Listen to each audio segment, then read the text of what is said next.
내가 81살을 엄청 좋아해요. 여기 81살 한번 손 들어봐. 아, 사랑합니다. 81가 되면은 왜 나한테 돈을 들고 오는가 가만히 생각을 해보니까 이제 본인이 떠날 때가 됐다고 생각을 하는 거예요. 본인이 떠날 때가 됐는데 뭔가 정리를 하고 떠나야 되겠다, 그런 생각이 드는 거죠. 근데 내가 이렇게 재산이 많은데 자식은 제대로 못 쓸 것 같단 말이에요. 근데 가만히 보니까 저 황창현 신부가 돈도 안 떼어먹고 시키는 대로 다 하는 것 같단 말이야. 그러니까 나한테 갖다 주는 거예요. 테디 언니한테 들은 얘기인데 무슨 얘기를 하냐면 요즘 젊은 애들이 싹 사라졌대요. 골프장이 예약이 안 되거든요. 우리 같은 사람은 뭐 골프장 예약 꿈도 못 꾸죠. 뭐 회원권도 아무것도 없으니까. 그러니까 저도 운동을 하는데 올해 4번인가 밖에 못 나갔어요. 예약은 돈의 문제가 아니라 예약을 할 수가 없으니까. 그런데 젊은 애들이 다 들어와서 골프를 친 거예요. 걔네들 컴퓨터 잘 다루잖아요. 우리는 여러분 하면 1분 지나면 예약 끝났습니다. 그럼 이거 어떻게 된 거예요? 근데 걔네들이 1분 안에 그 예약을 다 끝내는 거예요.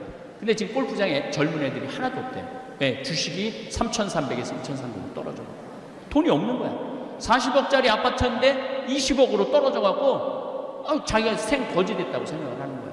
왜 인생을 그렇게 영혼을 파괴해가면서 살아요? 그냥 사는 집은 그냥 사는 집이지, 그걸 투자로 바꿔버리는 대한민국 국민들이 잘못한 거지. 그래서 여러분들은 제발 무슨 주식을 사갖고 돈이 뛰었다, 난 행복하다, 그 행복은 오래가는 행복이 아니에요. 내가 비트코인을 샀는데 비트코인 사지 말라고 내가 수도 없이 얘기했어요. 가상화폐라고. 가짜 화폐야.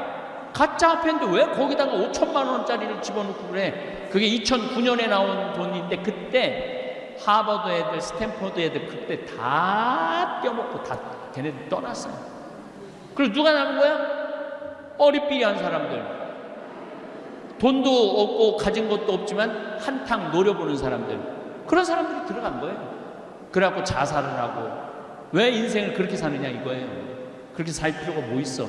하루 밥 3끼 먹고 맛있게 먹고 살면 되지만. 그래서 여러분들 누구한테 바라지 마세요. 그래서 거기서 이어진 게 자신 껴안기야. 자신 껴안기. 왜 내 행복을 남편한테 떠넘겨? 왜 내 행복을 자식한테 떠넘겨? 남편이 옷도 안 사주고 외식도 안 시켜주고 여행도 안 시켜주면은 이렇게 말한단 말이야. 지지리 복도 없는 년. 남편 복이 없다고. 근데 자식은 더 속썩이네. 지지리 복도 없는 년, 남편 복도 없는 년이 자식 복까지 없네. 나 갈비 하나 사준 적이 없네, 이 자식 새끼들이. 남편이 남이 잘해줘야지 내가 행복해요? 내가 나한테 잘해줘야 돼요. 그동안 20년 동안 30년 동안 애 많이 썼잖아. 창현아, 너 애 많이 썼다. 내가 너 갈비 한번 사줄게. 가자. 그리고 내가 나한테 사줘야 되는 거. 내가. 남이 나한테 사줘야 되는 게 아니라 내가 나한테 사줘야 되는 거예요. 황창현 신부님의 재치 있는 입담과 성품이 우리 모두의 마음을 참 행복하게 만들어주는 것 같습니다. 예전에 신부님들끼리 젊었을 때 회의를 한 적이 있다고 하십니다. 신부님의 결혼 문제에 대한 것이었는데요. 신부님을 40대 중반까지는 결혼시켜야 된다는 것으로 투표를 했다고 합니다. 결과는 어찌 됐을까요? 황창현 신부님께서는 그때 뭐라고 말씀하셨을까요? 신부님도 결혼을 생각한 적이 있으실까요? 그리고 황창현 신부님께서는 돈 없이도 잘 살 수 있다고 말씀하시는데요.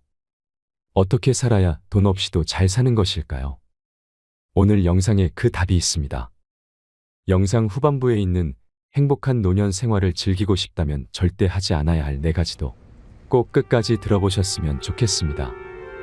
황창현 신부님의 행복 특강 지금 바로 시작하겠습니다.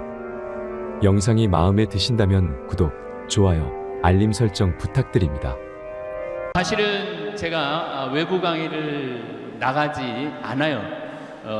코로나 오기 전부터 외부 강의를 하지 않았습니다. 왜냐하면 한 20년 정도 강의를 하다 보니까 혼이 다 나가버렸어요. 기가 다 빠졌어. 맑은 물을 떠서 내 강의를 듣는 분들한테 맑은 물을 떠서 줘야 되는데 물이 다 빠져갖고 진흙을 퍼서 주는 기분이 들더라고요. 진흙을.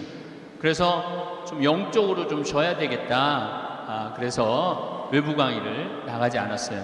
저 개인적으로는 너무너무 좋았습니다. 그런데 여기 왜 왔느냐? 외부 강의 안 나간다며. 그것도 명동 한 성당 한가운데로 왜 나왔느냐? 2년 때문에 그래요. 2년이 참 더러운 거예요. 2년이 좋기도 하지만은 참 뛸 수도 없고 안 뛸 수도 없고. 왜냐하면은 저는 물론 뭐 보좌 신부 때부터 강의 잘한다고 소문나고 수원교구에서 강의 많이 다니고 있었어요. 근데 중앙으로 진출하게 된 계기가 성, 가정, 선교회 여기 강의 나오면서부터 더 유명해졌던 것 같아요. 그래서 여기가 20주년이 됐잖아요. 20년 전부터 내가 여기 강의를 온 거예요. 그러니까 강의 오면서 그 어려운 된장, 간장, 고추장 들고 내가 또 쓴 책들 들고 와서 판 돈으로 생태마을 유지 운영하고 또 환경운동하고 그렇게 됐어요. 오늘은 된장, 간장, 고추장 안 들고 왔습니다. 청국장도 안 들고 왔습니다.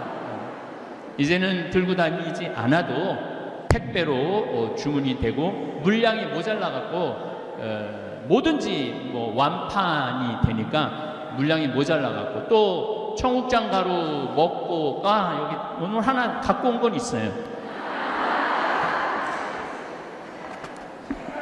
청국장 신부의 코로나 일기라는 책을 제가 썼습니다. 지난 화요일 날 나왔어요. 지난 화요일 날 나왔는데 이 책은 지난 3년 동안 우리가 코로나를 맞이해갖고 얼마나 당황하고 얼마나 국가 시스템이 무너지고 미국 그 잘난 미국이 그렇게 무너져 가는 거 세계 사람들 이기적인 일본 사람들이 우리나라 사람들을 제일 먼저 못 들어오게 한 극명한 그런 것들을 볼 수 있었죠. 거기에 덧붙여서 우리나라는 이 CCTV 잘 돼 있고 컴퓨터 확인망 잘 돼 있고 내 전화기 안에 전송 SNS 시스템이 잘 돼 있어갖고 내가 코로나가 걸렸다. 그런데 이제 지나갔어. 제일 내가 놀란 건 전라도 광주 어느 목욕탕에서 6명이 60명이 목욕을 했는데 거기에 확진자가 지나간 거예요. 놀라운 건 그 빨개 벗고 분명히 목욕했을 텐데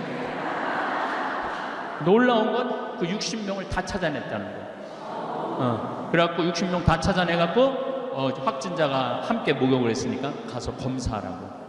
이런 시스템을 프랑스가 하고 싶은데도 할 수가 없는 거예요. 프랑스라는 나라가. 미국은 말할 것도 없고 미국은 심하게 어느 정도로 심하냐면 미국은 사람이 가서 코 자가 검진 안 해요. 그 만나기 싫다고 어떻게 하냐면은 택배로 보내요. 이걸 해갖고. 그래갖고 이게 검진이 안 되면은 그냥 내보내. 그러니까 내 얘기는 아닌데 미국에 갔는데 내가 코로나가 걸렸어. 근데 한국도 못 들어가고 미국도 안 돼. 그래갖고 옆에 있는 사람 코로나 안 걸린 사람 콧구멍 후벼갖고 해갖고 보내고. 그래갖고 통과돼갖고 한국에 들어오고. 내 얘기는 아니에요. 내 얘기는 아닌데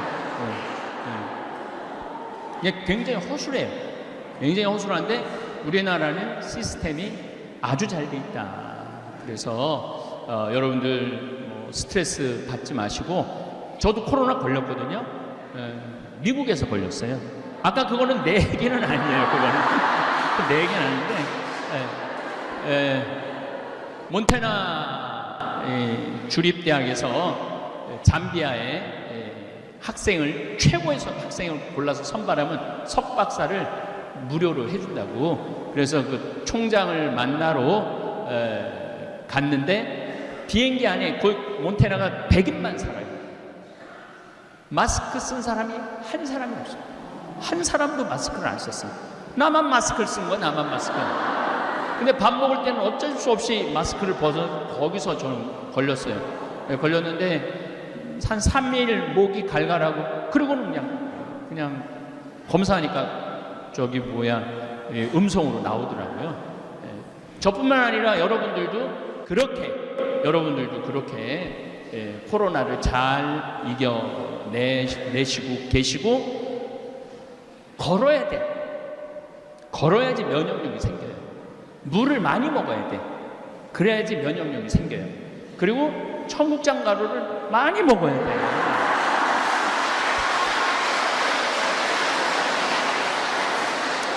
그러면은 청국장 가루를 많이 먹으면은 어떤 일이 벌어지느냐면은 납두균이라고 여러분들이 잘 알고 있는 바실러스 균이 이 위에서 위산에 다 녹는데 청국장 가루는 안 녹아요. 그리고 어디까지 내려가냐면 소장, 대장까지 내려가. 그럼 대장까지 내려가면은 장에는 유익균 15%, 유해균 15%, 70%의 균은 중간균이에요. 중간균. 유해균이 들어가면은 85%의 장 안에 유해균이 있는 거야. 그러니까 얼굴에 뽀로지 나고 또 이 손톱 빠지고 무좀 걸리고 변비, 설사 이런 거 하는 거예요. 그런데 이 유익균 15%, 청국장 가루 15%가 들어가면은 그 안에 있는 수많은 미생물들이 그걸 먹어요. 그걸 먹어갖고 85%의 유익균이 되는 거예요. 그러니까 건강할 수밖에 없는 거죠. 안 건강할 수가 없어요. 그래서 우리 청국장 가루 이 책 안에 이제 그런 내용이 참 많이 들어있어요. 너무 내가 책 팔러 온 건 아니에요. 내가 책 팔러 온 건 아닌데 이 책 안에 이걸 먹고 효염을 본 분들 글들이 들어있어요. 그 부분은 정말 내가 보람스러운 건 뭐가 보람스러우냐면은 30년 동안 설사를 해서 기저귀를 차고 레지오를 한대요. 너무너무 불안하대요. 그리고 버스를 타도 설사가 나오기 시작하면 중간에 내린대요. 그렇게 스트레스를 받으면서 살아왔는데 우리 청국장 가루를 6개월인가 먹었는데 싹 없어. 그래갖고 기저귀를 벗었다는 거예요. 그런 걸 내가 읽어볼 때 나 정말로 좋은 일을 하고 있구나. 내가 대한민국 국민들을 위해서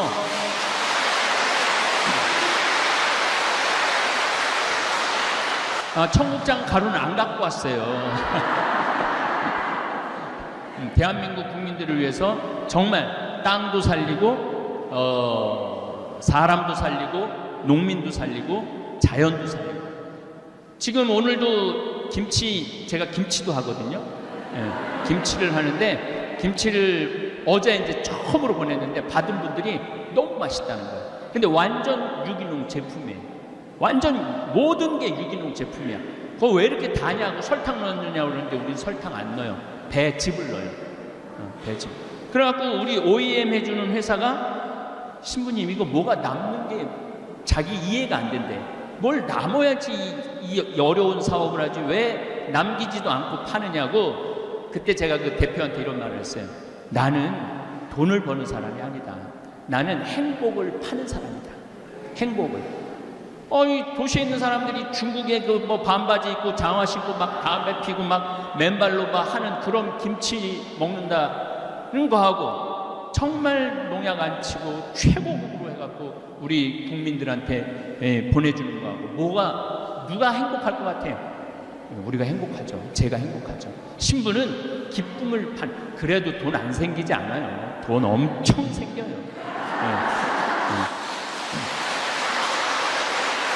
우리는 지금 13년째 청국장이 3만 원이에요. 3만 원.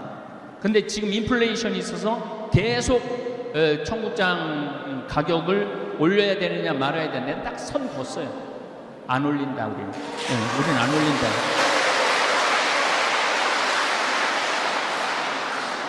그리고 우리 생태마을에서 일하는 친구들 평균 나이가 31살이에요. 평균 나이가 31살이에요. 어제도 우렁이 농법으로 한 볏찜을 우리가 실으러 갔는데 실시간을 했는데 그 댓글이 그래요. 저렇게 젊은 친구들이 농사를 짓는다고요? 그렇게 져요. 그렇게 농사를 져요. 그래서 그 친구들 근데 초봉이 얼마냐? 300만 원이야. 300만 원. 농사 짓는 청국장 만드는데 초봉이 300만 원이야. 연봉이 4천이 넘어요. 연봉이.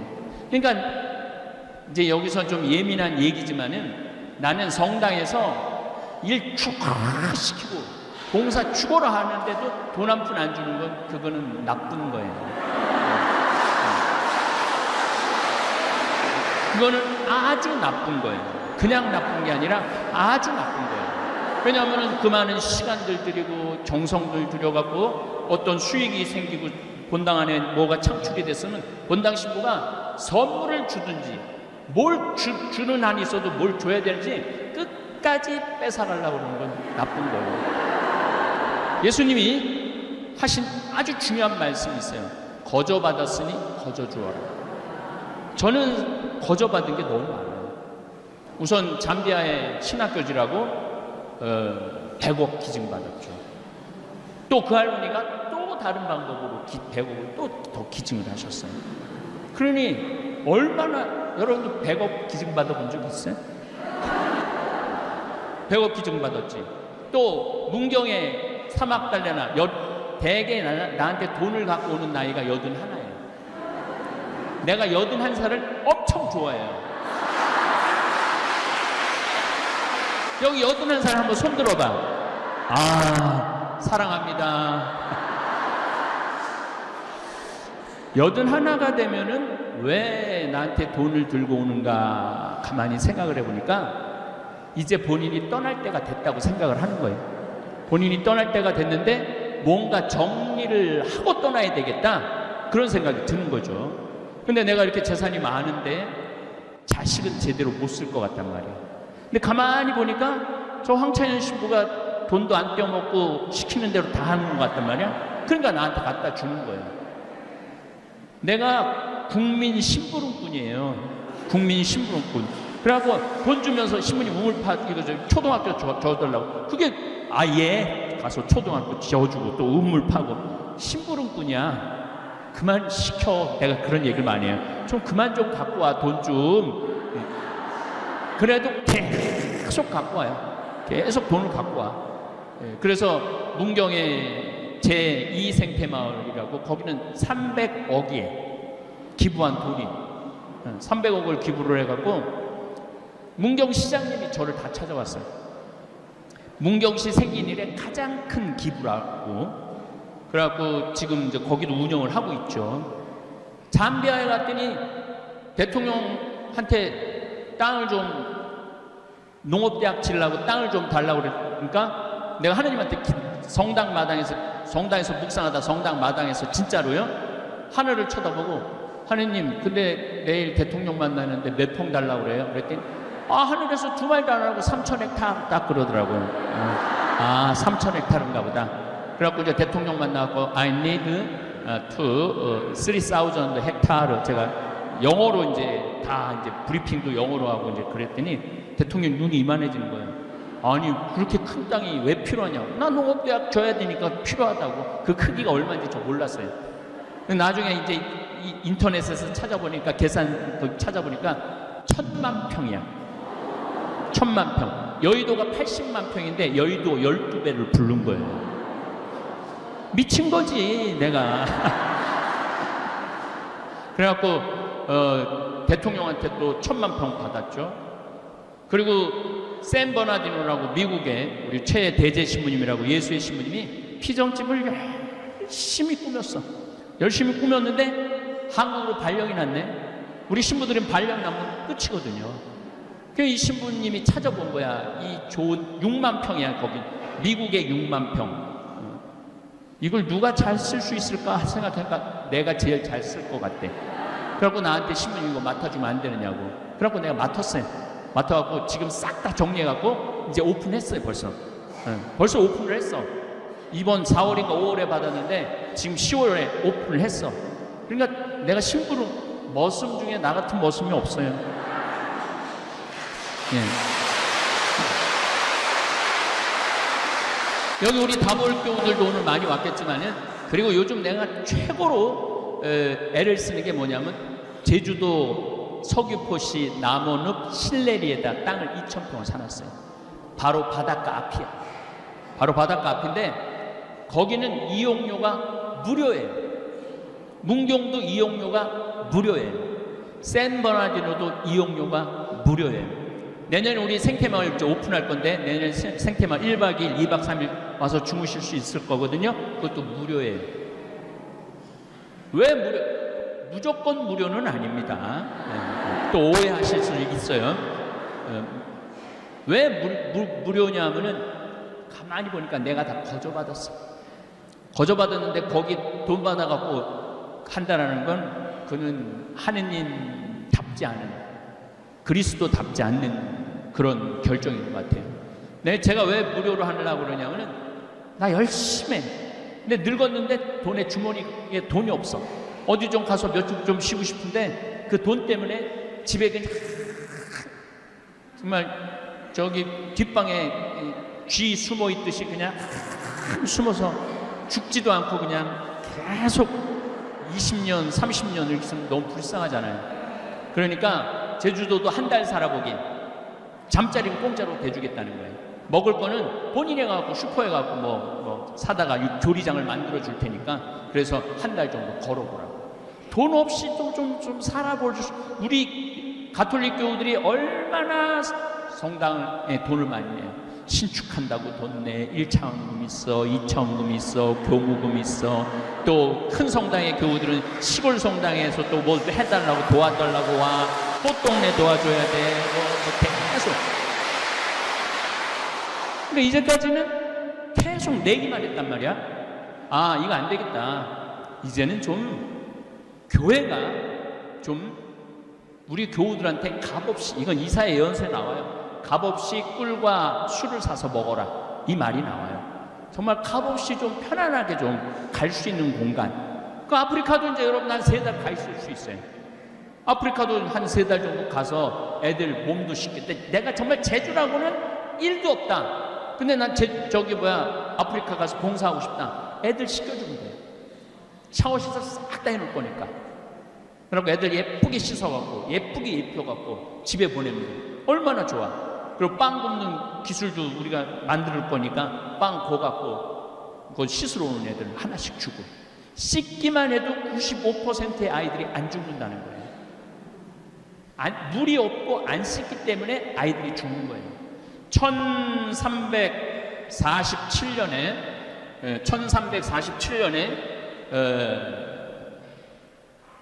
베네치아라는 도시, 여러분들 알고 있는 물의 도시 베네치아라는 도시에 사람들이 갑자기 팍팍 쓰러져서 죽기 시작해요. 근데 최종적으로 죽을 때 어떻게 죽느냐면 까매져 갖고 죽어요. 그래서 그걸 흑사병이라고 해요. 흑사병이 죽는데 전 유럽의 반이 죽어. 전 지구에는 3분의 1이 죽고 너무너무 무섭게 죽는 거예요. 바로 코로나 같은 전염병인 거죠. 언제 끝나고 나느냐면 1353년에 끝나요. 그러니까 8년을 휩쓰는 거예요. 8년을. 그래서 제가 코로나 지금 이제 2020년부터 시작 2019년 12월 31일 날 코로나가 처음 발표됐으니까 사실 2000년부터 시작됐다고 봐야죠. 2000년, 2001년, 2002년. 우리 지금 3년 지금 코로나하고 싸웠죠. 우리 지금 잘 싸우고 있어요. 잘 싸우고 있어요. 그런데 이놈 흑사병이 딱 왔는데 하느님만 믿으면 모든 게 다 된다고 그러더니 성당에 가서 기도하는데 성당에서도 썩어 죽네? 신부들도 죽네? 주교들도 죽네? 교황님은 아예 바깥에 나오지를 않으네? 그러면서 그 7년 사이에 교회가 뭐 엄청나게 성스럽고 거룩한 줄 알았더니 까보니까 우리하고 똑같아. 아무것도 아니야. 그리고 옛날에 미사도 어떻게 지냈어요? 저기 제대 있듯이 여러분들은 안 쳐다보고 이렇게 하고 미사를 끝까지 지냈어요. 끝까지. 개무시하는 거지. 예. 이렇게 마주보고 미사한 게 50년 채 안 돼요. 마주보고 여러분들 함께 마주하고 한 게 50년이 채 안 돼요. 그리고 금욕주의를 했단 말이야. 금욕주의. 무슨 금욕주의를 했느냐면은 생리기간에는 같이 잠을 자면은 그 죄야. 그리고 너무 밤에 자주 자도 죄야. 한 달에 한 번 정도 잠자리를 하는 게 아예 평생 서로 동종으로 사는 게 부부지만은 그래서 동종부부 뭐 누갈다 얘기 그런 게 나오는 게 다 그런 이유가 있는 거예요. 그렇게 철저하게 금욕을 했는데 이렇게 비참하게 까맣게 걸린 지 하루 만에 죽는 경우도 있고 이틀 만에 죽는 경우도 있고 어떻게 할 수가 없는 거예요. 사람들이 미친 거예요. 한 8년 흑사병이 지나갔어요. 성당 가도 별거 없더라. 하느님이 있긴 뭐가 있냐. 주교도 죽고 신부들도 다 죽고 수녀들도 다 죽는데 하느님이 보호하면은 그때 1300년이니 뭐 알겠어요. 네.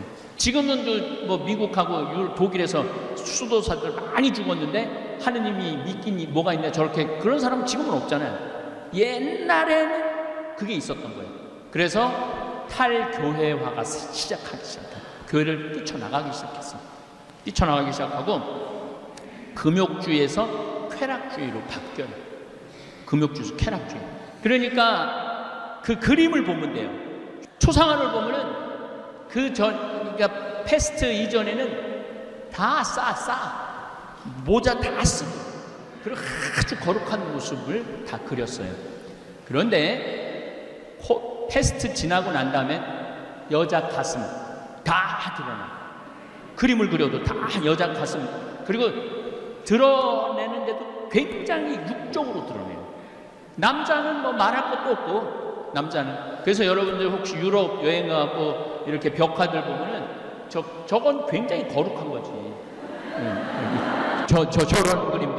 저런 그림들 저게 패스트 이전 그림들이에요. 근데 바깥에 지금 나가봐요. 바깥에 나가보면은 전부 다 벗은 그림을 그리는 거예요. 그러면서 교회를 떠났고 이 금욕주의에서 쾌락주의로 바뀌어요. 그리고 하느님만 생각했는데 우리 인간이 이렇게 중요하구나. 그래서 인간 중심으로 돌아가요. 그게 바로 르네상스예요. 다시 인간 중심으로 돌아가자. 우리 인간이 중요한 거지 교회가 뭐가 중요하고 성당이 뭐가 중요하냐. 그래갖고 보통 많은 사람들이 교회를 떠나요. 벌써 1517년 루터가 종교 계획을 하기 전에 이미 교회를 떠나기 시작했어요. 뭐 때문에? 패스트 때문에, 흑사병 때문에 많이 떠나죠. 많이 떠나면서 인간 중심으로 하면서 철학도 인간 중심으로 생각을 하고 신학을 알기를 우습게 알기 시작해요. 철학이 훨씬 더 중요해져. 그러면서 인본주의가 탄생을 해요. 인간 중심주의가 탄생을 해요. 그러면서 1789년에 뭐가 일어나느냐면 프랑스 혁명이 일어나요. 프랑스 혁명이 일어나면서 왕은 필요 없다. 우리 국민들한테 자유, 평등 이게 필요한 것이다. 그래서 탄생한 게 계몽주의예요. 계몽주의가 탄생하면서 투표권을 가지려고 그러는 거예요. 전 유럽이. 그래서 노예제도가 없어지고 왕제도가 없어져요. 1850년서부터 90년 사이에. 그러면서 민주주의하고 공산주의가 나오는 거예요. 그래갖고 지금까지 이른 거예요. 제가 왜 이렇게 장황하게 말씀을 드리느냐 하면은 그 시작점은 흑사병에서부터 시작됐다는 거예요. 그 전 지구의 역사를 뒤집어 놓는 게 흑사병이었다는 거예요. 자, 그렇다면 이 코로나는 어떤 영향을 미칠 것이냐. 자, 코로나가 앞으로 제가 생각하기엔 최소한 2년 내지 3년은 더 갈 거예요. 그게 약하든 강하든. 그러니까 코로나를 여러분들 이제 끝났다라고 생각하면 큰 오산이에요. 코로나는 끝나지 않아요. 계속 돌면서 우리를 괴롭힐 거예요. 그래서 여러분들 면역력을 키워야 되는 거예요. 우리가 이길 수 있는 건 면역력이야. 그래서 물 많이 드시고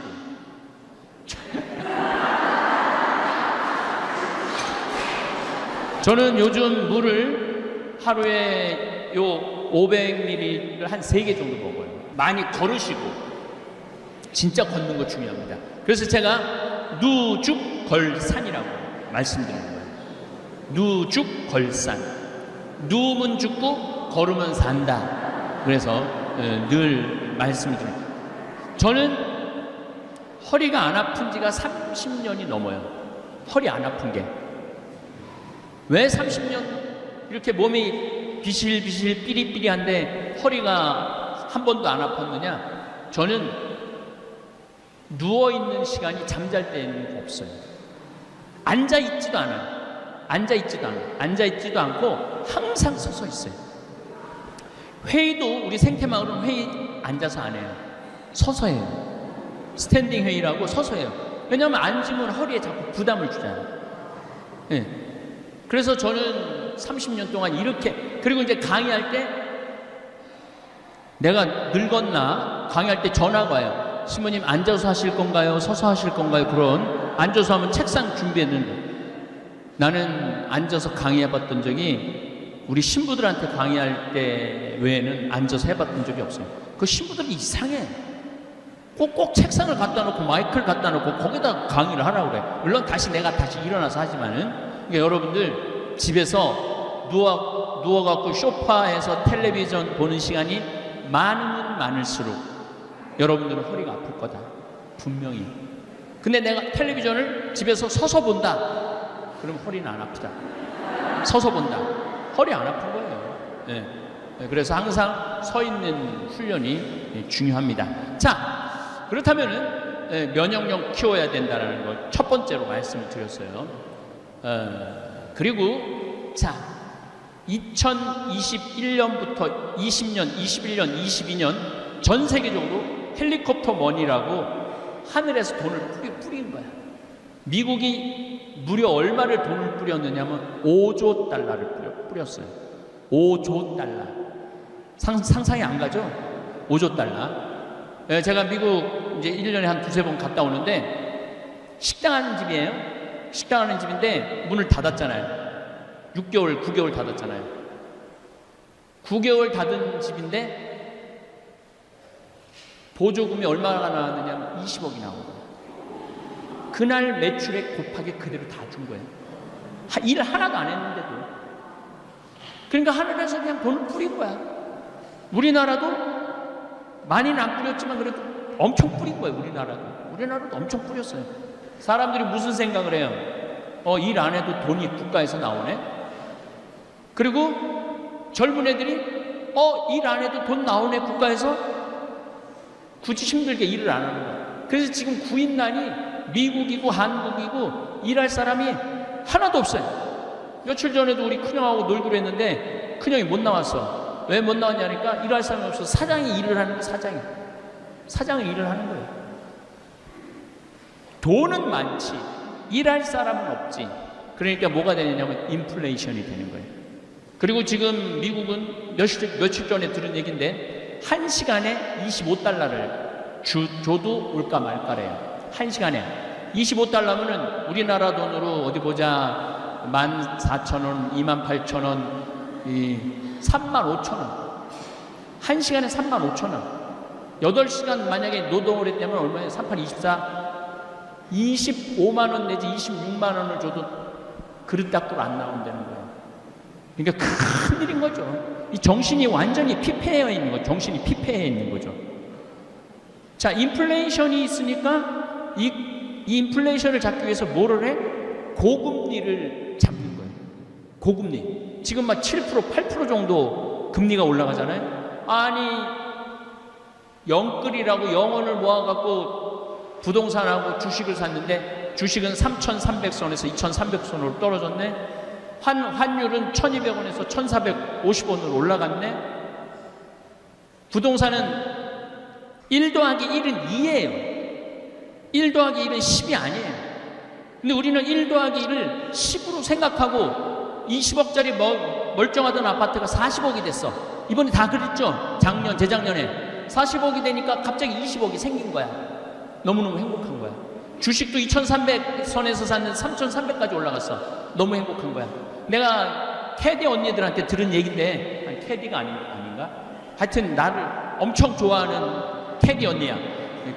그 캐디 언니한테 들은 얘기인데 무슨 얘기를 하냐면 요즘 젊은 애들이 싹 사라졌대요. 골프장이 예약이 안 되거든요. 우리 같은 사람은 뭐 골프장 예약 꿈도 못 꾸죠. 뭐 회원권도 없고 아무것도 없으니까. 그러니까 저도 운동을 하는데 올해 4번인가 밖에 못 나갔어요. 예약은 돈의 문제가 아니라 예약을 할 수가 없으니까. 그런데 젊은 애들이 다 들어가고 골프를 친 거예요. 걔네들 컴퓨터 잘 다루잖아요. 우리는 열어갖고 해면 1분 지나면 예약 끝났습니다. 그럼 이거 어떻게 된 거예요? 근데 걔네들이 1분 안에 그 예약을 다 끝내는 거예요. 근데 지금 골프장에 젊은 애들이 하나도 없대요. 네, 주식이 3,300에서 2,300으로 떨어져. 돈이 없는 거야. 40억짜리 아파트인데 20억으로 떨어져갖고 자기가 생거지됐다고 생각을 하는 거야. 왜 인생을 그렇게 영혼을 파괴해가면서 살아요? 그냥 사는 집은 그냥 사는 집이지. 그걸 투자로 바꿔버리는 대한민국 국민들이 잘못한 거지. 이런 지금 코로나 이후의 얘기를 하는 거예요. 코로나 이후에. 코로나 이후나 이전이나 똑같은 거죠. 그래서 여러분들은 제발 무슨 주식을 사갖고 돈이 뛰었다, 난 행복하다. 그 행복은 오래가는 행복이 아니에요. 내가 비트코인을 샀는데 비트코인 사지 말라고 내가 수도 없이 얘기했어요. 가상화폐라고. 가짜 화폐야. 가짜 화폐인데 왜 거기다가 5천만 원짜리를 집어넣고 그래? 그게 2009년에 나온 돈인데 그때 하버드 애들, 스탠포드 애들 그때 다 떼어먹고 다 걔네들 떠났어요. 그리고 누가 남은 거야? 어리삐리한 사람들. 돈도 없고 가진 것도 없지만 한탕 노려보는 사람들. 그런 사람들이 들어간 거예요. 그래갖고 자살을 하고. 왜 인생을 그렇게 사느냐 이거예요. 그렇게 살 필요가 뭐 있어. 하루 밥 세끼 먹고 맛있게 먹고 살면 되지만 나도 여기 지금 와갖고 하동간에 가갖고 아침 겸 점심 먹었거든요. 맛있더라고. 밥 세끼 맛있게. 또 우리 김장김치 지금 받아본들 맛있죠? 예. 네. 그거 뭐 큰 돈 드는 거 아니거든. 뭐 거기다가 우리 청국장 가루까지 먹으면은 이건 뭐. 그래서 여러분들 코로나 이후에는 이런 어려운 문제들이 흑사병이 민주주의를 탄생했듯이 코로나로 완전히 새로운 세상이 되는 거예요. 어떻게 새로운 세상이 됐느냐? 자, 나는 그래도 황신부님 다볼사이버 성당 거기 들어가고 구독하고 있다. 한번 손 들어봐요. 잠깐 들어보세요. 나는 구독하고 있다. 자, 이거 굉장히 중요합니다. 이게 왜 중요하냐면 세상이 바뀐 거예요. 이게 바뀐 대표적인 모습이에요. 한번 감사합니다. 내려보세요.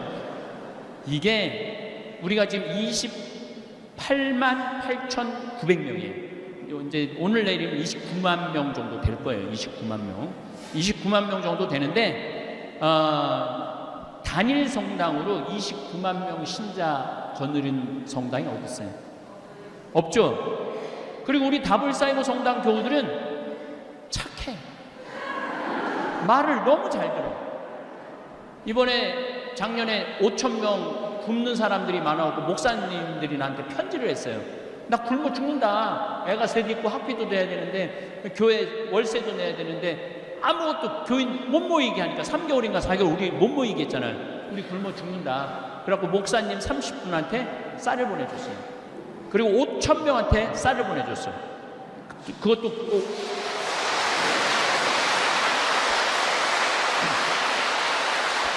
그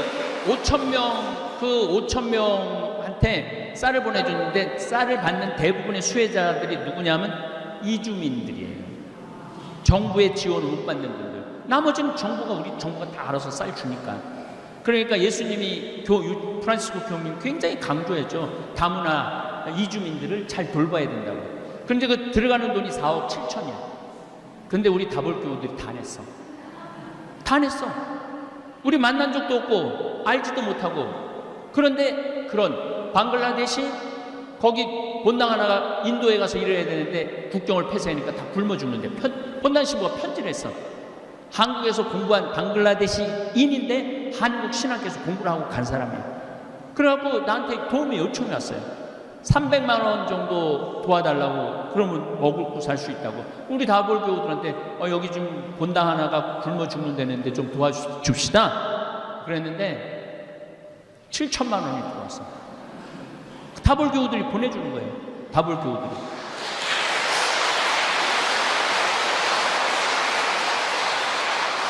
박수 칠 일은 굉장히 많아요. 이게 다 소개할 수는 없고. 그리고 제가 제일 놀란 거는 우리 김종용 신부라고 잠비아에서 나하고 함께 사목을 하는 신부인데 애들 물 들어오는 거. 근데 애들이 물 들어오는데 우리가 방송 보는 거하고 달라요. 애들이 딱 물을 뜨잖아요. 집에 갈 때 춤을 추면서 가요. 보신 분들 계실 거야 아마. 춤을 추면서 가. 아 진짜 이쁘다 쟤네들. 막 웃고 춤추고 그러고 다니거든요. 아프리카 가면 다 웃고 춤추지. 맨날 막 물 흘리고 막 애들 그건 5%도 안 돼요. 아프리카 사람들 대부분이 잘 먹고 잘 살아요. 근데 우리가 잘못 알고 있는 거지. 예. 그래서 아프리카 사람들을 사람도 아닌 것이 짐승도 아닌 그런 잘못된 인식을 심어주는 게 전부 다 구호단체에서 그것만 내보내서 그래요. 건강한 모습을 내보내면 더 기부 더 할 거예요. 와 우리가 내갖고 저 목욕을 하네 쟤네들이. 우리가 내갖고 쟤네들 교복을 입고 학교 운동장에서 공을 저렇게 기쁘게 차네. 그럼 더 내요. 그 대표적인 예가 저잖아요. 나는 한 번도 돈 보내달라고 그런 적이 없어. 공식적으로 나 뭐 필요하니까 돈 좀 보내주세요라고 얘기한 적이 한 번도 없어요. 신학교 질 때만 좀 도와달라고 얘기를 했죠. 그건 돈이 많이 들어가니까. 그런데 지금 한 50억 썼어요. 근데 지금 얼마가 남아있느냐면 60억이 남아있어요. 아, 왜 자꾸 돈을 보내? 나한테, 그러니까 나는 좀 집에서 쉬고 싶은데 돈을 보내니까 또 가서 일을 해야 될 거 아니야. 내 국민 머슴이라니까, 국민 머슴. 야, 너 이거 가서 우물 하나 팔아. 그럼 예, 그래갖고 가서 우물 하나 파고. 예, 국민 심부름꾼이 돼 있어요. 어쨌거나 우리 다볼사이버 성당은 여러 가지 장점이 있는데 교무금이 없어요. 헌금도 없어요. 신축금도 없어요. 그렇잖아요. 여기 신축금, 헌금, 교무금, 헌금, 사무장은 사무실. 우리는 아무것도 없어. 나만 있어, 나만. 또 나는 내가 이제까지 유튜브 수익 여러분들 유튜브 보실 때 전반에 한 3분 정도 광고 봐주시고 중간에 한 1, 2분 광고 봐주시면은 제가 이제까지 유튜브로 지난 3년 동안 벌은 돈이 얼마냐? 50만 달러예요. 그러니까 한국 돈으로 또 따지면 그거 얼마야? 거의 한 7억 내지 8억 정도 되는 거예요. 7억 내지 7억 한 5천 되겠네요. 7억 5천 정도 되는 돈을 내 유튜브 수익으로 들었어. 근데 난 그 1원도 돈 쓸 필요가 뭐가 있어? 신부가 다 어려운데 도와주는데 다 내놨어. 이제 없대. 또 하나도 없대. 내가 국장한테 뭐 어디 좀 도와줄 데가 있어갖고 그 유튜브에 얼마 있어? 신부 다 써갖고 없어요. 그러더라고요. 참 말의 끝에 얘기지만 세상에 신부처럼 팔자 좋은 사람이 없어요. 아니 젊었을 때는 좀 결혼도 좀 시키고 몸에서 열은 나는데 이걸 참으라고 그러고 인내하라고 성무일교에 몹쓸 열기 없애달라고 성무일교에 그게 나와요. 기도문에 몹쓸 열기 없애달라고. 아니 그게 본성인데 기도한다고 없어져 몹쓸 열기가. 네. 그래서 젊었을 때는 우리 신부들 회의를 한 적이 있어요. 회의를 한 적이 있는데 신부 결혼 문제에 대해서 40대 중반까지는 결혼시켜야 된다. 투표를 했어요. 45세 이상은 절대 안 된다. 그래갖고 45세 이상이 훨씬 많으니까 그게 부결됐어. 뭐 우리가 결정한다고 결혼하고 이제 그 신부들의 상태를 본다고 아마 그 주교회에서 붙이라고 그런다. 제가 이제 58인데 나보러 장가가라고 그러면은 난 관둘 거야. 혼자가 얼마나 편안한데. 지금 마누라 눈치 보고 자식들 눈치 보고 눈치 볼 게 하나도 없잖아요. 그 신부가 얼마나 행복한 자리인지 몰라요. 그리고 어디 가서 밥을 먹어도 돈을 내기나 해? 돈도 안 내지. 한 번은 내가 이제 밥 먹고 비서하고 같이 밥 먹고 나갔어. 그랬더니 주인 아줌마가 날 보더니 아저씨 돈 내고 나가야죠. 그러더라고. 그냥 다니는 게 버릇이 되니까 돈 내는 거 모르고 그냥 아저씨 돈 내고 나가셔야죠. 그러더라고. 그래서 돈 낼 사람이 보니까 나밖에 없더라고. 그러니까 그래요. 코로나 이후에 세상은 완전히 새로운 세상이 될 겁니다. 인플레이션이 많아질 거고, 부동산이 값이 떨어질 거고, 주식값이 떨어질 거고, 전쟁이 자주 일어날 거예요. 오늘 이제 드리고 싶은 말씀, 지구 멸망, 지금 환경 상태에서 지구 멸망은 얼마나 남았나? 1초 남았어요. 1초 남은 게 아니에요. 지금 멸망하고 있어요. 멸망. 근데 우리는 신부님 멸망하는 것까지는 잘 모르겠는데요. 왜 그러냐면은 지구본을 보면은 20도 위도 20도에서 40도, 적도 0도죠. 20도에서 40도 사이가 가장 늦게 환경 피해를 봐요. 적도하고 북극은 이미 무너졌어요. 끝났다고 봐야 돼요. 스페인이 어제 아침 10월 31일 날 아침 기온이 31.5도야. 31.5도. 그리고 알래스카가 보통 여름에 5도 내지 6도를 넘지 않았는데 37도. 시베리아는 더하죠. 시베리아는 벌써 몇 년 전부터 그랬는데 이번에 47도까지 올라왔어요. 그러니까 이미 이제 끝난 거예요. 북극하고 이 적도 쪽은 끝났어요. 투발루라는 나라는 7개 섬인데 4개가 물에 벌써 잠겼어요. 그러면 우리는 왜 못 느끼느냐? 해 위도 20도에서 40도 사이에 있는 도시 이름을 지금부터 제가 댈게요.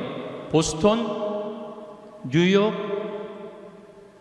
텍사스, LA, 도쿄, 서울, 평양, 상하이, 북경, 바그다드, 로마, 파리 다 20도에서 40도 선상에 다 있어요. 그러니까 환경 피해를 모르는 거죠. 환경 피해를 모르니까 여기 요때 사람들이 다 결정권이 있는 사람들이야. 다 결정권이 있는 사람들인데 이 사람들이 피부적으로 못 느끼니까. 그래서 우리는 개구리 이론이라는 게 있어요. 모든 환경학자들이 하는 얘기, 개구리 이론이 뭐냐면은 개구리는 끓는 물에 바로 집으면 뛰쳐나가요. 그런데 한 15도에서 16도 정도 아주 따뜻한 온도서부터 시작해갖고 개구리를 넣어놓으면은 30도 될 때도 가만히 있어. 적응을 하는 거야. 40도 될 때도 가만히 있어. 적응을 하는 거야. 50도 될 때도 가만히 있어. 적응을 하는 거야. 99도 될 때까지도 적응을 하는 거야. 그럼 꼭 끓어 죽는 거예요. 우리가 딱 그 꼴이야. 왜? 중고등학교 때 우리 교복, 하복, 동복 입었잖아요. 성모 순천 지나고 나면은 벌써 쌀쌀했거든요. 성모순 7월 15일부터 8월 15일까지 더웠어요. 근데 제가 막 신부가 되려고 그랬을 때 여름에 봄에 코스모스가 폈어. 난리가 났어. 봄에 가을에 펴야 되는 코스모스가 봄에 펴갖고 그게 불과 30년 전 얘기예요. 6월 달에 3월 달에 코스모스 피고 6월 15일에 30도가 넘기 시작했어. 그러더니 신부된 지 한 10년 돼가고 환경운동 시작할 때 5월 달에 30도가 넘기 시작했어요. 근데 지난 한 5년 전부터는 4월 10일 날부터 30도가 넘어요. 언제까지? 10월 달까지. 4, 5, 6, 7, 8, 9, 10, 7개월. 2030년이 되면은 20도의 선상에서 40도 선상에 있는 나라들이 피해를 받기 시작할 거예요. 아이쿠, 지금도 아이쿠 했는데 뭐 탄소 중립하자고 그러는데 하는 나라 하나도 없어요. 엘고라고 미국 부통령, 부시하고 붙어갖고 떨어진 부통령이 있죠. 그 부통령이 이제 떨어지고 난 다음에 환경운동을 했어요. 근데 이산화탄소가 지구온난화에 결정적인 역할을 해줘. 아산화질소, 메탄 이 세 가지가 있는데 나머지는 여러분 뭐 그런 거 알 필요 없고 이산화탄소만 얘기합시다. 지난 60만 년 동안 빙하기가 있고 간빙기, 따뜻할 때가 있고 빙하기, 간빙기를 7번 지났어요. 그동안 싹 죽고 싹 살아나고 싹 죽고 싹 살아나고 그랬거든요. 그런데 이산화탄소가 300ppm을 넘지 않았어요. ppm이라는 건 뭐냐면 파트 퍼 밀리언. 무슨 뜻이냐면 100만 개의 공기 알갱이 중에 이산화탄소가 300개 있는 거예요. 근데 평균적으로는 250개 있었어요. 만약에 이산화탄소가 400 ppm, 400 알갱이가 되면 지구는 막 끝난다고 기후학자들이 수도 없는 책에다 써놨어. 그런데 작년에 이산화탄소가 418 ppm이에요. 그러니까 끝난 거예요. 끝난 거야. 다행히 우리는 38도 선상에서 살아가고 그 위험성을 지금 못 느끼고 있는데 앞으로 7년 내지 8년만 지나고 나면 끝난 거예요. 아니 지금 끝나가고 있는 거예요. 그래서 제가 문경에다가 건물을 지으려고 그러다가 포기했어요. 끝났는데 뭐하러 건물을 줘? 카라반으로 가는 거지. 카라반으로 가요. 진짜로. 그 다음에 샌버나디노도 땅도 좋아요. 거기도 카라반으로 가요. 여주 실내리도 멋있는 호텔식으로 지으려고 그랬는데 끝날 건데 뭐하러 호텔식으로 몇백억 들여서 저 카라반으로 다 가요. 제 이 결정이 저는 옳다고 생각을 해요. 그게 시대를 읽는 사람의 또 지혜이기도 하다는 생각이 듭니다. 자, 제가 여기 가정성교에 와갖고 처음에 한 강의가 뭐냐면 화가 나십니까? 화가 나십니까? 강의했었어요. 아니 내가 시동생이 시집 와봤더니 7살, 8살이야. 코칠질이 어버 키웠어. 그래갖고 좋은 대학까지 보냈어. 내가 환갑이 됐어. 시동생이 나한테 유럽 여행권을 줄래나 민크 코트를 줄래나. 그래갖고 봉투를 하나 내고 갔는데 가슴이 떨렸어. 여행권이 들어있어. 딱 열어보니까 10만 원 들어있는 거야. 화 나요 안 나요? 화나죠? 내가 저를 어떻게 키웠는데 10만 원? 이건 나를 욕하는 거나 마찬가지야. 그렇게 화나는 일이 한두 개가 아니에요. 그런데 가만히 보면은요, 다 내 중심으로 생각하고 살아서 화가 나는 거지. 그 시동생도 일이 있겠지. 자식도 키워야 되고 아파트 사놓은 거 이자도 내야 되고 할 게 너무 많은 거겠지. 내 바람이 높으면은 화가 나게 돼 있어요. 그래서 여러분들 누구한테 바라지 마세요. 그래서 거기서 이어진 게 자신 껴안기야. 자신 껴안기. 왜 내 행복을 남편한테 떠넘겨? 왜 내 행복을 자식한테 떠넘겨? 남편이 옷도 안 사주고 외식도 안 시켜주고 여행도 안 시켜주면은 이렇게 말한단 말이야. 지질이 복도 없는 년. 남편 복이 없다고. 근데 자식은 더 속썩이네. 지질이 복도 없는 년, 남편 복도 없는 년이 자식 복까지 없네. 나 갈비 하나 사준 적이 없네. 이 자식 새끼들이. 남편이 남이 잘해줘야지 내가 행복해요? 내가 나한테 잘해줘야 돼요. 그동안 20년 동안 30년 동안 애 많이 썼잖아. 창현아, 너 애 많이 썼다. 내가 너 갈비 한번 사줄게. 가자. 그리고 내가 나한테 사줘야 되는 거. 내가. 남이 나한테 사줘야 되는 게 아니라 내가 나한테 사줘야 되는 거예요. 그래서 여러분들 오늘부터 내 행복을 이웃한테 전가하지 마세요. 나 스스로한테 잘해주면 돼. 내가 대구에 그 한 본당에 강의를 갔는데 그 본당 신부가 성수학 박사학위를 땄대. 성수학 박사학위를 따갖고 너무 신이 나갖고 그 도서관에 올라가고 나 박사학위 땄다고 그러려는데 한 놈도 쳐다보는 놈이 없대. 왜냐면 걔네들도 빨리 논문 통과해야 되니까 누가 박사 딴 거 관심이나 있어요? 없죠. 아무도 없는 거야. 그래갖고 축하한다는 말도 듣지 못하고 그래서 자기 방에 가서 거울을 보고 자기가 끌어안아주면서 그랬대요. 베드로야, 너 정말 수고 많이 했다. 박사학위 해서 너 정말 기특하다. 그러니까 좀 마음이 좀 풀리대요. 여러분들도 마찬가지예요. 여러분들 열심히 살았잖아요. 여기까지 온 거 자체만 해도 열심히 하지 않으면 오지 않아. 네. 열심히 하니까 여기 오는 거지.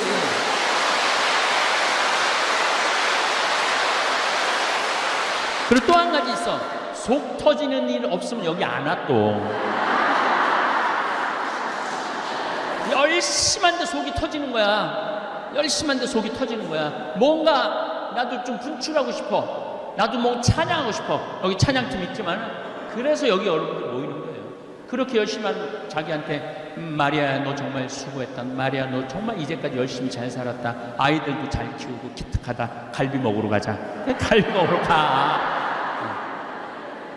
그다음에 또 제가 여기 와서 한 강의 중에 하늘나라 여권이라는 강의를 했어요. 하늘나라 여권. 하늘나라 여권이 뭐냐면은 아니 미국을 가도 여권이 있는데 하늘나라 올라가려면 여권 있어야 돼 없어야 돼? 근데 여권을 열었는데 도장이 하나도 없어.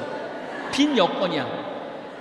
하늘나라 도장을 딱 찍혀 있어야 되는데 그래서 잠비아 봉사활동도 가고 어려운 사람 밥도 좀 대접해주고 내가 시간 되면 밥 퍼주는 데 가고 봉사도 좀 하고 어려운 친척 있으면 내가 능력이 되면은 좀 돈도 좀 주고 우리 직원들 제가 월급을 많이 준다고 그러죠. 내가 직원들 애들한테 가르쳐요. 니네들 월급 엄청나게 받는다. 니네들 내가 니네 대학 나왔는지 중학교 나왔는지 고등학교 나왔는지도 모른다. 근데 첫 달 월급 300 주고 보너스까지 합치면 연봉이 4천이다. 연봉 4천 받는 청국장 저기 뭐야 띄우고 청국장 가루하고 상추 얘기하려면 또 끝이 없는데 상추 따갖고 이렇게 버는 돈 니네들만 위해서 쓰지 말아라. 고모 이모 좀 나이 먹었지만은 돈이 늙으면 돈 필요해요. 늙으면 저는 지금도 어머니한테 매달 200만 원씩 용돈 드려요. 대한민국 우리 형이 그래. 대한민국에서 매달 지금 30년째 아들 그것도 아들 친구한테 200만 원 용돈 받는 건 우리 어머니밖에 없다고. 내가 왜 200만 원씩 용돈 드리냐면은 그거 안 쓰세요 어머니. 안 쓰세요. 근데 내 장롱 안에 돈이 500만 원, 1000만 원 있는 거하고 한 푼도 없는 거하고 어머니가 나이가 90이거든요. 얼마나 200만 원이 대단한지 아직도 허리가 안 구부러지고 꼿꼿해. 진짜 며칠 전에 갔다 왔는데 꼿꼿해. 당당한 거야. 당당한 거야. 그래서 좀 어머니들한테 용돈도 주고 내가 우리 30대 아이들한테 그렇게 가르쳐요. 여러분들도 하늘나라 여권이 있어야 돼. 하늘나라 여권 가지고 하늘나라 가야 돼. 여권에 내 도장이 몇 개 찍혀있나 이거 한번 확인해봐요. 오늘 가고. 난 찍어놓은 게 별로 없네. 황시무님한테 잠비아 한다고 도와준 것도 없고 그렇다고 또 가난한 공동체 뭐 해준 것도 없고 아무것도 도장 받은 게 없네. 문제가 있는 거예요. 예, 오늘 20주년 정말로 축하드리고 정말 여기 우리 카타리나 회장 이하 신부님들 또 우리 찬양단들 열심히 한 것 같아요. 그래서 그런 모습이 좋아갖고 저도 함께 많이 했는데 네 감사합니다.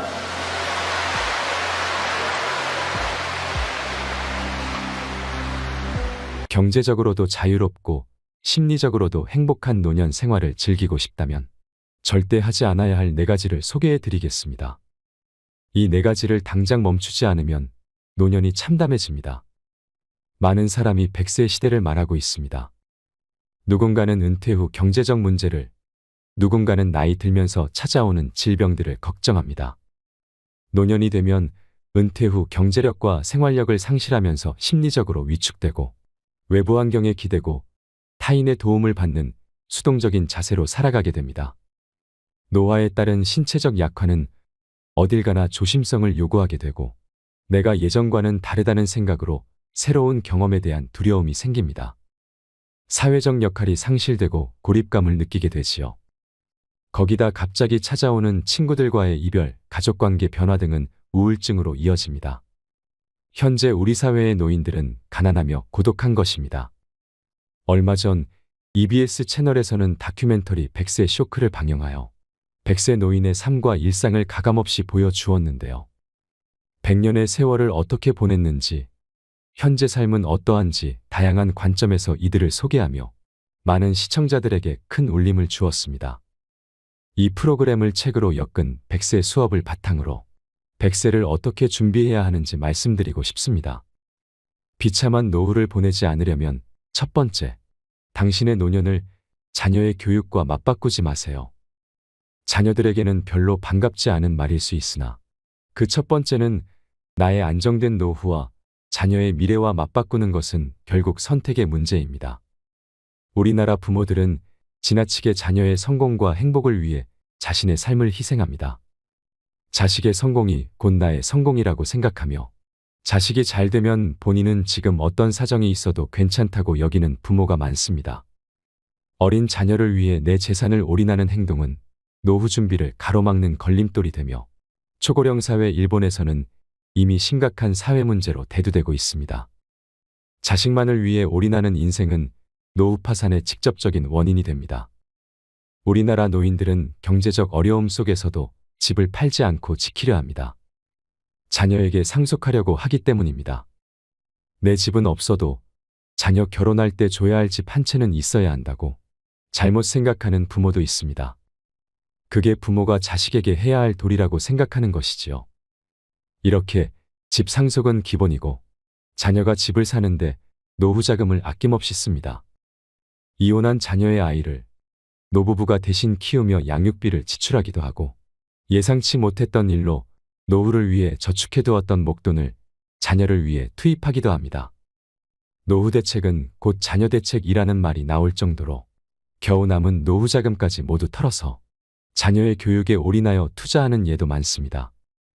그러나 이것은 많은 돈을 자녀 교육에 투자하고 매달려도 그것이 결코 자녀의 성공과 행복을 좌우하지는 못한다는 것을 알지 못하는 잘못된 선택입니다.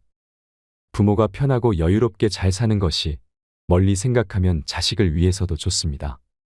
자식과의 관계에서 경제적, 정신적 독립은 노후를 계획하고 준비하는 데 유의해야 할 부분입니다. 비참한 노후를 보내지 않으려면 두 번째, 인생 이막의 직업을 미리 준비해야 합니다. 눈부신 조명이 켜지고 강한 음악 소리가 흐르기 시작합니다. 사람들의 시선은 지금 막 등장한 시니어 모델들에게 모이고 관객들은 환호성을 지릅니다. 올해 9년차 베테랑 시니어 모델인 인권 씨는 87세입니다. 놀라운 패션 감각과 자신감이 넘치는 워킹, 돋보이는 외모. 임 씨가 시니어 모델 일을 시작한 건 40년 해오던 일에서 은퇴 후 집에만 머물기 시작하면서 느낀 변화 때문이었습니다. 집에서 멍하니 있다 보니 무기력해지고 건강도 나빠졌습니다. 계속 이렇게 있을 수 없다고 판단한 그는 신문에 난 공고를 보고 모델 일에 지원하게 되었습니다. 현재 그는 직접 피부 마사지도 하고 화장과 머리 모양도 직접 챙기며 바쁘지만 즐거운 나날을 보내고 있습니다. 우리가 잘 몰랐던 노인들의 고민과 삶이 주위를 조금만 둘러보아도 쉽게 찾을 수 있습니다. 노인이라는 한 단어로 묶어버리기 어려운 다양하고 입체적인 노인의 모습이 가득합니다.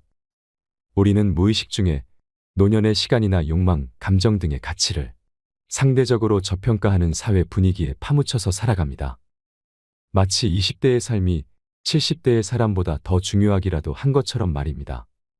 그러나 그렇지 않습니다. 10대, 20대가 앞으로 크면 뭘 할까 고민하는 것과 은퇴한 노인들이 앞으로 무슨 일을 하며 어떻게 살 것인가 고민하는 것에는 차이가 없습니다. 살아가는 매 순간이 개인의 삶에는 늘 최초이자 다시 돌아오지 않을 시간이기 때문입니다. 우리는 모두 처음 살고, 처음 늙고, 처음 죽습니다. 어떻게 늙을 것인가라는 질문은 어떻게 살 것인가와 다르지 않습니다. 고령화로 은퇴 후 삶이 연장된 세대는 그 시간을 어떻게 뭘 하면서 보낼 것인지 고민하지 않을 수 없고, 특정 나이 이후를 생각해 보지 않았던 사람들이라도 그때부터 시작되는 새로운 삶을 상상하고 미리 준비해야 합니다. 비참한 노후를 보내지 않으려면 세 번째, 나이가 들수록 행복은 인간관계에 좌우된다는 사실을 알아야 합니다. 행복하게 돼가 에드 디너 교수는 상위 10%의 행복한 사람들이 나머지 90% 사람들과 보인 가장 큰 차이가 인간관계에 있다는 사실을 밝힌 바 있습니다. 서로 신뢰와 사랑을 주는 관계가 있느냐 없느냐는 사람들의 삶을 전혀 다른 풍경으로 이끕니다. 부모, 자녀, 배우자, 친구, 연인 등의 관계는 행복은 물론 생존과 결부된 중요한 요소이기도 합니다. 그런 관계들이 없었다면 이 위험하고 거대한 세상에서 인간은 생존과 번영을 이룰 수 없었을 것입니다. 특히 노년에 있어서 관계는 끝까지 사회적 존재로서 자존감을 유지할 수 있는 중요한 요인입니다. 빠르고 느린 죽음으로 관계를 주로 상실해 가는 시간에 인생 이막 노후에는 오히려 새로운 관계 맺기가 가장 필요한 시점입니다. 단체나 기업의 연구 자료에 따르면 다른 세대와의 만남과 관계 맺기는 특히 사회적으로도 중요한 의미가 있다고 말합니다. 세대의 교감에 접근하는 가장 좋은 방법은 다른 세대가 서로 만나는 것입니다. 이를테면 아이들에게 동화책을 읽어주는 일은 노인들이 다른 세대인 아이들과 만나는 계기가 되며 이런 동네 활동들에 적극적일수록 노인들은 건강한 노년을 보낼 확률이 높아집니다. 자신이 좋아하는 것을 우선 찾고 그 일이 다른 세대와 새로운 사람들과의 관계 맺기로 확장하는 노년이라면 가장 이상적이라 할 수 있습니다. 비참한 노후를 보내지 않으려면 네 번째, 진정한 내가 아닌 거짓된 나의 모습으로 늙어가는 것을 피해야 합니다. 그동안 누군가의 자식, 누군가의 아내, 누군가의 엄마로만 살았다는 이정화 씨는 은퇴 후 마음속이 텅 빈 것 같았고 앞으로 살아갈 시간에 뭘 해야 할지 막막해졌습니다. 거짓된 모습으로 그냥 정처 없이 늙어간다는 생각만 들었습니다. 그러던 어느 날부터 자신이 정말 원하는 게 뭔지 곰곰이 생각하기 시작했습니다. 마침내 그는 한 번도 접해보지 못한 걸 배워보기로 결심했습니다.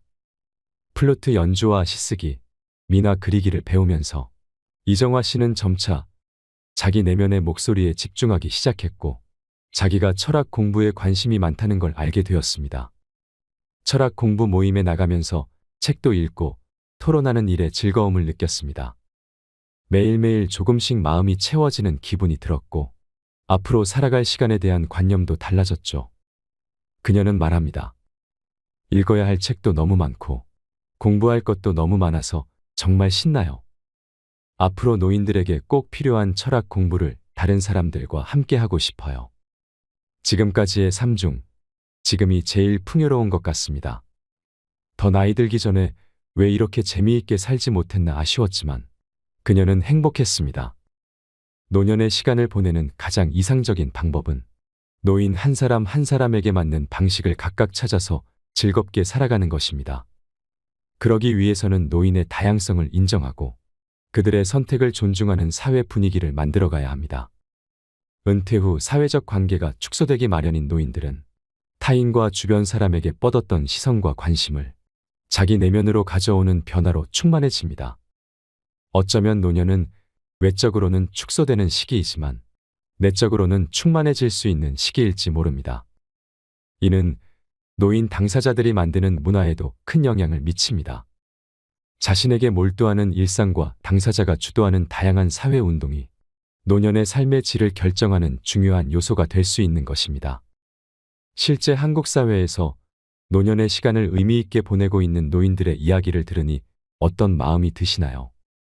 100세 시대는 은퇴 후의 시간이 단순히 연장된 것이 아니라 새롭게 그려나가고 상상해야 할 선물 같은 시간입니다. 분명 사회 곳곳에서 활기차고 멋진 인생을 설계하며 새로운 일에 도전하는 노인들이 존재합니다. 우리도 이들처럼 한국 사회에서 100세를 어떻게 준비해야 하는지, 어떻게 노년을 대비해야 하는지를 배워가야 합니다. 노년의 삶을 우리가 어떻게 바라보느냐에 따라 남은 인생이 더욱 의미 있어질 것입니다. 어떻게 마음먹느냐에 따라 노후의 삶은 지금까지 살아온 방식과 180도 달라질 수 있습니다. 노후의 시간은 개인의 역사를 세우고 삶의 지혜도 함께 쌓아가는 소중한 시기입니다. 죽음을 향해 자신의 인생을 정리하는 허무한 삶이 아니라 죽는 순간까지 잘 익은 열매처럼 깊고 진한 향기가 나는 노인의 삶, 나의 삶을 살아가시길 바랍니다. 이상으로 책틀맨이었습니다. 끝까지 시청해 주셔서 감사드립니다.